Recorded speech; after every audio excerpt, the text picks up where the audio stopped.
setting that proper expectation on the front end, and then just being ready to field some phone calls. I mean, you're going to get phone calls on this, and just having that information ready to go that here's what the VIX is, here's kind of what it measures, here's why we're seeing this, and here's why we're going to be okay. That's just the way to set that up from a advisor standpoint to clients, to let them know we're all going to be okay. Your plan is what is the most important thing, and your plan is set up for success. 4, 3, 2, 1.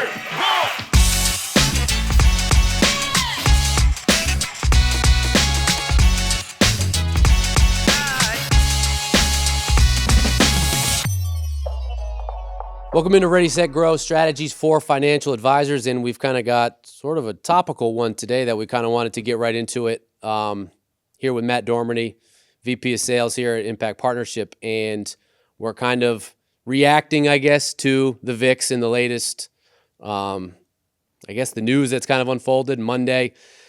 Around 60, top 60 going into the day. And I guess what I want to know first and foremost, set the stage for me. I mean, Monday you come in to the office. What are you thinking? What are you hearing when you see those numbers climbing? Yeah, just a lot of volatility out there. You kind of had a lot going on, I believe, coming into it. Friday was a pretty bad jobs report, so you got some volatility there.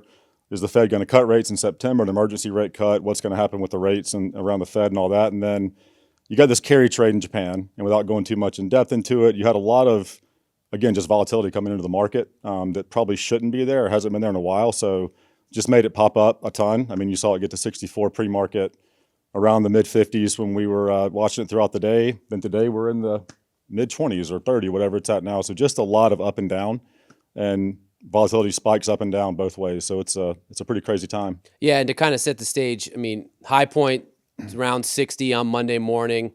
Kind of petered off, kind of now around mid-30s, Yep. But just as a general rule of thumb, anything above 30, volatile, Yep. below 20, the markets are kind of calm, C's are kind of calm. And for frame of reference, it was over 80 in March of 2020, obviously right when the pandemic hit, very unprecedented, kind of uncharted. And then November 2008 was around 80 as well. So those are kind of the high watermarks for it.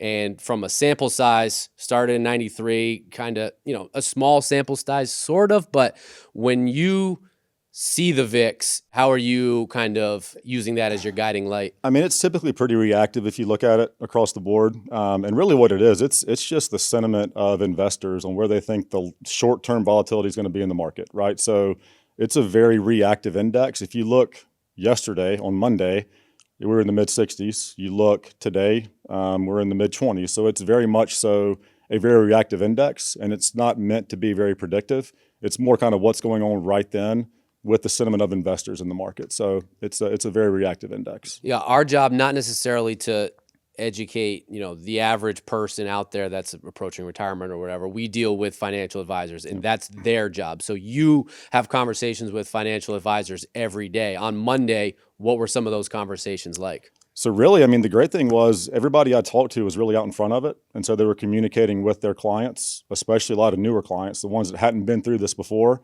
and didn't know the communication process fully from an advisor that they're working with. A lot of advisors shot videos and said, hey, this is why you hired me. This is why we work together, because of things like this. And I think it all goes back to the process too. If you bring a client on the right way as an advisor, they know it's a long-term plan. They know that they had their risk tolerance measured. They know kind of what they're looking at when they join you as an advisor. So a lot of times if it's done the right way, sure, there's fear. They don't know what's going to happen. But if the plan and the process was executed properly on the front end, a lot of times it's just a bump in the road, not a speed bump a bump in the road, not a roadblock for clients and advisors. I'm glad you're getting the car analogy in there. We were lucky enough to have an advisor actually here at Impact ready to shoot some videos with us. And I got to pick his brain a little bit. And he used that car analogy of you're in your car. There's no cops. There's no one on the road. There's no traffic. How fast would you go? Okay, think about that. Now put your kid in the back seat. How fast are you going to go?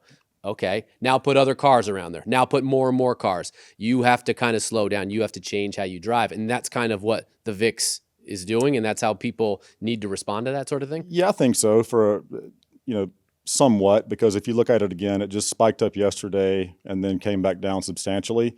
So I think it just kind of adds that extra layer of uncertainty into it. So yeah, throw some more cars on the road, say the VIX going to 64, 65, there's a lot of cars on the road, there's babies on your back seat, a lot going on, right? Yeah, yeah. And then today we kind of clear out, but who knows what tomorrow brings? I mean, it's going to be a time of uncertainty. There may be more of this, it may flatten out, who knows? But I mean, that's the thing about it from an advisor standpoint. If you do it the correct way and and set your process up correctly and have your clients in the right products, in the right allocations, you're going to weather the storm pretty well.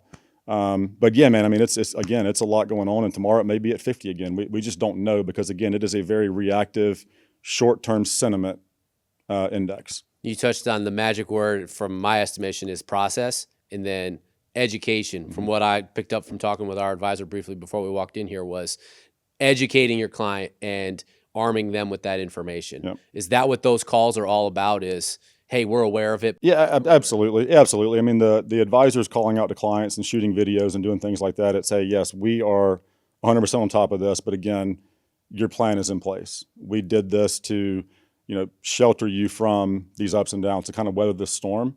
And that's why the plan was put in place. And that whole process from an advisor standpoint is so crucial because you need to have it the same for everybody. Obviously, the risk tolerance will be different. You might have a different allocation in your AUM bucket, a different annuity, whatever that is. But if the process is buttoned up from bringing new clients on board, but also the follow-up to let them know that, hey, we're on this, we see what's happening, and here's why it's going to be okay. This is a long-term play. It's not just measuring this week. Like, that's the way advisors need to be communicating with their client base.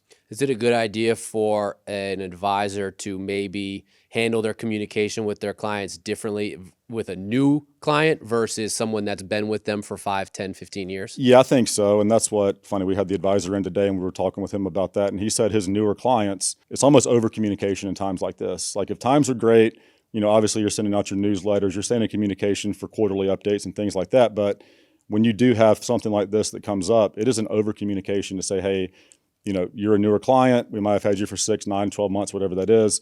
You haven't had a lot of this going on quite yet. So here's how we at XYZ Financial communicate in times of volatility, just to make sure you do over communicate with those newer clients. Let them know, again, they trusted you with their money, their retirement, their savings, whatever that is. Make sure they know you're on it, right? So over communicate with those newer clients. And this process isn't exclusive for, well, if the VIX gets above 30, it's anything that screams, hey, I need to read, someone's going to call me, I should probably call them first. Yeah, absolutely. When we do get that rate cut from the Fed, or when we do have more volatility that spikes up, or a tax change, or really anything out there that could affect their savings, their money, the market, whatever that is, 100%. Be communicating with your clients for sure. And one more thing too, prospects. People that advisors aren't currently working with, it's amazing how many people are not communicated with from their current advisor.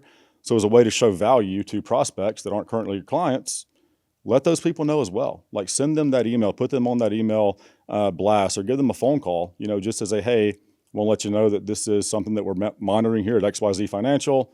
Want to keep you in the loop as well. That's a great way to, add value to people that aren't currently even your clients. What are some of the best ways for a financial advisor to communicate that? We've mentioned video. I'm biased. I'm on the video team, Right. so I think a video goes a long way. But what are your the ways that you're recommending your advisors reach out? I mean, in the retiree and pre-retiree kind of subset that we're typically working with and our advisors are typically working with, it's amazing how far a phone call goes. It's just like them, that segment of the market getting something in the mail. That generation loves mail. They love a phone call. They love to be communicated with, to the point that I didn't just put your email into a database and hit send and 1,000 people got it. You picked up the phone and you called me. It adds a lot of value to them, and they know you're thinking about them. And that's just a really good way to do it too. Just pick up the phone and make a phone call. That's funny that you mentioned the phone call, because when I talked with the advisor, he said, we had a new client. I called him. He puts the phone down and says, hey, did your guy call you? Oh, no, my guy's calling me right now, and had that conversation, and that wow factor of, hey, I've never had my financial advisor call me and tell me this something proactively. Yeah, and it's a stat we all know in our space, but the main reason typically that a client leaves an advisor is lack of communication. So if you can just be that advisor that wants to pick up more clients and help more families, which we all do, that phone call can go a long way into growing your business, helping more people out to get a safe and secure retirement. So it goes a long way for sure. One thing that jumps out to me anytime you get something entered the news cycle. I used to work in the news. I used to work in the media, and I know how that cycle works and how it can feed upon itself, and it can also really feed upon the fear of people, the average person watching it. And I asked the advisor in here, hey, would you tell your clients, hey, just steer away from the news for a little bit? And he said, absolutely not. Yep. I want my clients to be informed, and if that means them watching the nightly news and the local news, to get involved and be proactive themselves in their retirement. Yeah, for sure. I think it's a great thing. I mean, if we don't know, I mean, you need to self-educate anyway. I mean, we all have access to all the information we would ever need. So I would agree with that. Why have somebody not be, doing their own education, their own research, things like that? And then if there's more questions or if they feel uncertain, reach out to the advisor, reach out to me. I'm sure that's what the advisor in the office told you today is, do your own research and learn on your own, learn what you can, but also, use me as the expert in this area. Yeah. I mean, full transparency, we're sitting here to be proactive. Monday morning, we're in our Monday morning meeting, being proactive and kind of getting in front of it and preparing ourselves for some of those conversations that, you guys on the phones are inevitably going to have, the CMOs are going to have with advisors. And being proactive and having that person to bounce an idea off of is kind of what we do here. So if you're a financial advisor and you're wondering yourself, how come my sales VP hasn't called me and made this point? That's what we do here, and that's what Dorms is great at. That's what the rest of the guys upstairs are so great at. So if you're a financial advisor and you're looking to grow your practice, give us a call. Our YouTube channel is a great resource for all things marketing. We got Selling with Stories with Randy Cook, which can help better explain and better help an advisor have difficult conversations, which I'm sure, how difficult are some of these conversations that an advisor is going to have? They're going to be, there's probably going to be some difficult ones, especially for the advisors that didn't do the proper planning on the front end, right? If you have somebody out there and you just picked, baskets of whatever it is, and it wasn't, suited for their risk tolerance, for the client's risk tolerance, or didn't have them in the right position, or didn't communicate what that is supposed to look like and how that process is going to work, might be some tough conversations, right? If you didn't let people know that, hey, we're in the market for your, part of your money, and this thing can go up and down. But again, we're not measuring this week. We're not measuring this month. We're measuring this thing on a long-term period.